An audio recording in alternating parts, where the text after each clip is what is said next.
आज हम आपको अजमेर के बारे में एक ऐसी बात भी बताएंगे जिसके साथ हमारे इतिहासकारों ने न्याय नहीं किया।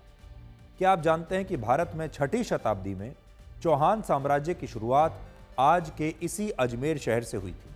उस समय अजमेर को अजय मेरू कहा जाता था और यह नाम अजमेर के महाराजा अजय राज चौहान ने दिया था।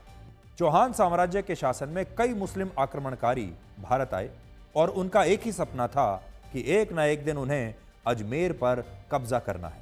11वीं शताब्दी तक बहुत सारे युद्ध हुए जिनमें सिंह राजा चौहान ने कई मुस्लिम आक्रांताओं को इन युद्धों में हराया और ये आक्रमणकारी चाहकर भी अजमेर को जीत नहीं पाए। 12वीं शताब्दी में जब चौहान साम्राज्य का नेतृत्व पृथ्वीराज चौहान के पास आया तब मोहम्मद गौरी ने उनके खिलाफ तराइन का पहला युद्ध लड़ा। यह आपने इतिहास में पढ़ा होगा।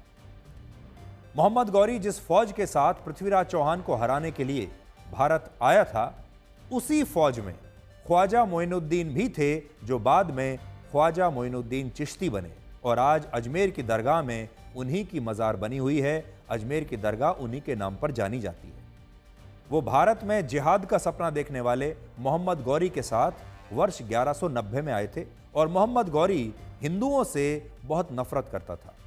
तराइन की पहली लड़ाई में जब मोहम्मद गौरी पृथ्वीराज चौहान को हराने में नाकाम रहा और उसे भारत से वापस लौटना पड़ा, तब ख्वाजा मोइनुद्दीन चिश्ती मोहम्मद गौरी के साथ भारत को छोड़कर वापस नहीं गए और उन्होंने यहीं भारत में रुकने का फैसला किया और वो भारत में इस्लाम धर्म का प्रचार प्रसार करने लगे।